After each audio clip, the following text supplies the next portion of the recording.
يسبح لله ما في السماوات وما في الأرض له الملك وله الحمد وهو على كل شيء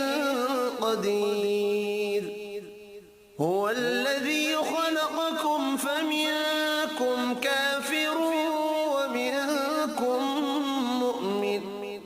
والله بما تعملون بصير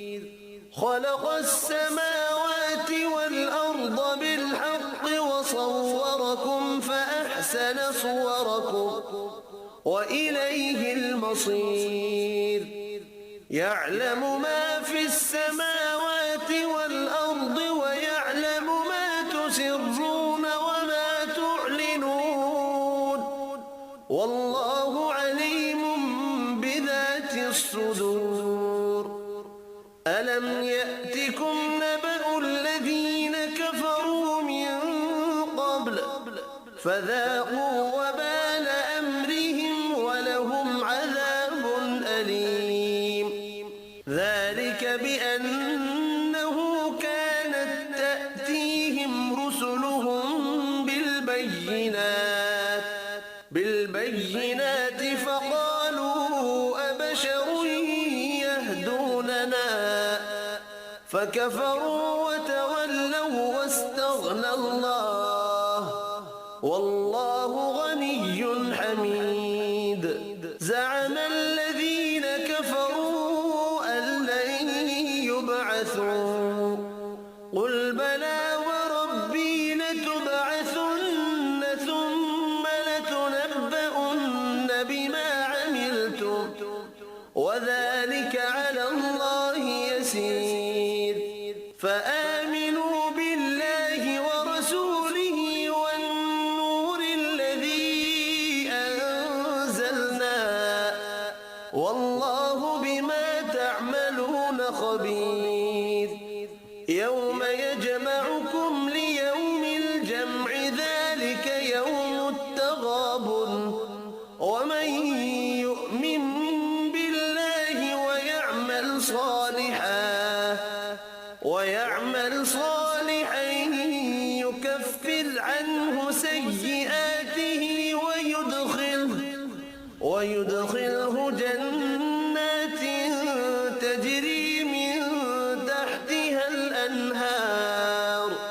تحتها الأنهار خالدين فيها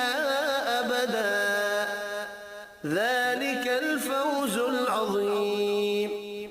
والذين كفروا وكذبوا بآياتنا أولئك أصحاب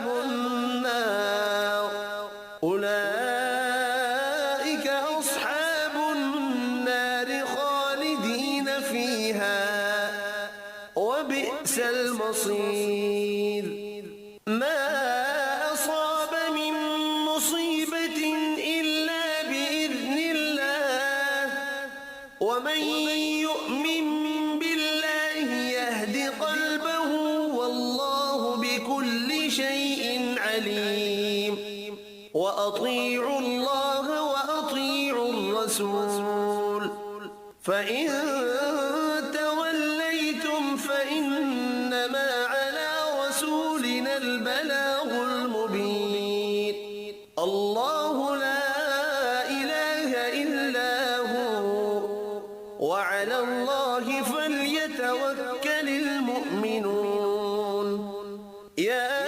أيها الذين آمنوا إن من أزواجكم وأولادكم عدوا لكم فاحذروهم وإن